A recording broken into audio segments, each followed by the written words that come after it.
Cold makes us feel tough. That does not mean it is always smart, especially if we lift. Because the same cold that can reduce soreness may also cool down some of the signals that tell muscle to rebuild stronger. So the question is not, is cold good or bad? The question is, what are we using it for, and when? Cold plunge is not fake. It is just wildly oversold. It can help with soreness. It can make us feel more alert. It can feel like a mental reset. But it is not a magical fat loss shortcut, not an automatic inflammation cure, and not always the best recovery tool after a muscle building workout. Cold is a tool, not a trophy. And that matters because social media has turned cold exposure into a suffering contest. If someone is shaking in a tub, staring into the distance like they are negotiating with a glacier, we assume something powerful is happening. Maybe they are just cold. Today we are separating cold plunge into 3 lanes: recovery, muscle growth, and fat loss. Because most people confuse these lanes, and that is where the mistakes happen. Lane 1. Recovery and soreness. Cold water immersion has pretty decent evidence for reducing delayed onset muscle soreness compared with doing nothing. That can be useful after brutal training, competition, tournaments, long endurance events, or weeks where performance tomorrow matters more than adaptation months from now. But soreness going down does not always mean adaptation went up. That is the key distinction. Cold can make us feel more recovered, but muscle growth is not built only on feeling fresh. It is built on stress, signaling, nutrition, sleep, and time. Sometimes we want to reduce soreness quickly. Sometimes we want to let the training signal do its job. If you are an athlete with another game tomorrow, cold may help you feel ready. If you are a 45-year-old trying to grow legs after finally respecting leg day, jumping into ice immediately after lifting may be the wrong victory lap. Lane 2. Muscle growth and timing. This is the part most cold plunge marketing avoids. Research suggests that repeated cold water immersion right after resistance training may blunt some strength and muscle growth adaptations. Not every cold shower ruins gains. Not one quick rinse. Not being chilly after workout. The concern is repeated, aggressive, immediate post-lifting cold exposure when the goal is hypertrophy. Mechanistically, this makes sense. Resistance training creates inflammation, cell signaling, blood flow changes, and muscle protein synthesis signals. Those signals are not all bad. They are part of the rebuild. If our goal is to grow muscle, the workout is the message and the recovery period is the inbox. Do not hit delete too early. So here is the practical rule. If muscle growth is the goal, do not make full cold plunges the default immediately after lifting. Put cold on rest days, mornings, conditioning days, or several hours away from hypertrophy training. Use it after endurance work or hard conditioning if soreness relief is the priority. Cold after lifting is not automatically wrong. It depends on the goal. If tomorrow's performance matters more than long-term muscle adaptation, cold may be useful. If the goal is maximum growth, give the muscle building signal some breathing room. Lane 3. Fat loss. Brown fat is real. Cold-induced energy expenditure is real. The fat loss fantasy is the part that needs a towel. Cold exposure can activate brown adipose tissue, increase energy expenditure, and make the body burn more fuel to stay warm. That is real biology. But a short cold plunge is usually not a meaningful fat loss plan by itself.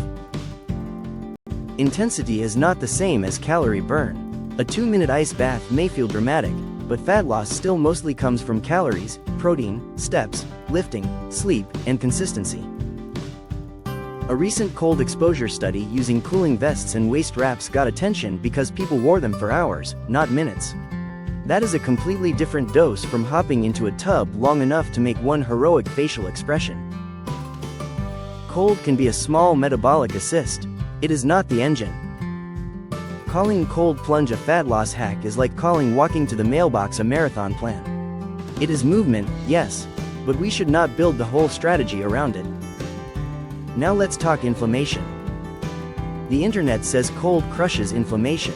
The better statement is more careful. Cold may reduce soreness, perceived exertion, and some muscle damage markers, but it does not always reduce systemic inflammatory markers the way people assume. Cold may reduce the feeling of inflammation faster than it changes the biology of inflammation. That can still be useful. If your legs feel destroyed and you need to function, symptom relief matters. But we should not confuse feeling better with every internal marker being magically optimized. Now the safety piece. Cold water is not just uncomfortable, it is a cardiovascular stressor. Sudden cold immersion can trigger cold shock, rapid breathing, gasping, increased heart rate, and higher blood pressure. That is why the safest path is not beginner to ice bath in one day. The safest progression is cool shower, then cold shower ending, then mild plunge, then colder plunge only if appropriate.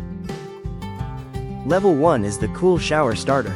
For 2 weeks, finish a normal shower with 15 to 30 seconds of cool water. Not Arctic, not punishment, just controlled discomfort.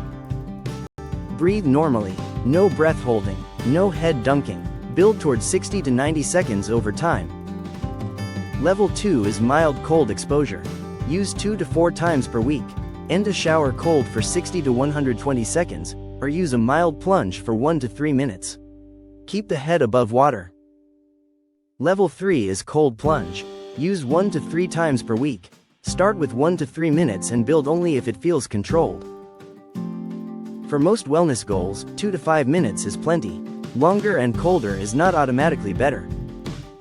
The goal is not to win a suffering contest. The goal is to apply a stress dose we can recover from. If a cool shower gives you the alertness, mood reset, or stress training benefit, you do not need to audition for a glacier documentary. Now, who should be careful? Talk with a clinician before cold plunging if you have uncontrolled blood pressure, heart disease, arrhythmias, palpitations, fainting history, Raynaud's, cold urticaria, pregnancy, neuropathy, reduced sensation, recent illness, fever, dehydration, or medications that significantly affect heart rate, rhythm, or blood pressure. Raynaud's matters because cold can trigger blood vessel narrowing in fingers and toes, causing numbness, color changes, and pain. Cold urticaria matters because some people can develop hives or even serious reactions after cold exposure. Cold water immersion can be especially risky for that group. Hard rules. Do not cold plunge alone as a beginner. Do not combine cold plunge with alcohol or recreational drugs. Do not breath hold. Do not dunk the head early. Do not chase shivering, numbness, or panic. Stop if you feel chest pain, irregular heartbeat, dizziness, confusion, wheezing, faintness, or panic that does not settle. Cold should feel challenging but controlled. If it feels like your nervous system is calling emergency services, listen. Now here is the longevity compass decision tree. Use cold soon after exercise when you need soreness relief. You have another hard session soon, you are in a competition block, or performance tomorrow matters more than maximum adaptation. Avoid cold soon after exercise when the workout was a muscle building lift, you are in a hypertrophy block, you are already struggling to gain muscle, or you use cold every single time after lifting. Use cold away from training when you like the alertness effect, want a small hormetic stressor, use it as a morning routine, or place it on rest days. And for fat loss, do not use cold to compensate for diet. Handle protein, calories, steps, lifting, and sleep first. The final rule is simple: cold plunge is not magic. It is a stress dose. The best cold protocol matches the goal: soreness relief, alertness, stress resilience, or recovery between events. Not social media toughness. If this helped you avoid the biggest cold plunge mistake, tap like, subscribe to Longevity Compass, and check the description for our Amazon KDP book and cold exposure tools like a thermometer, towel, robe, timer, and non-slip gear. Because longevity is not about chasing suffering. It is about choosing the right stress, at the right time, in the right dose.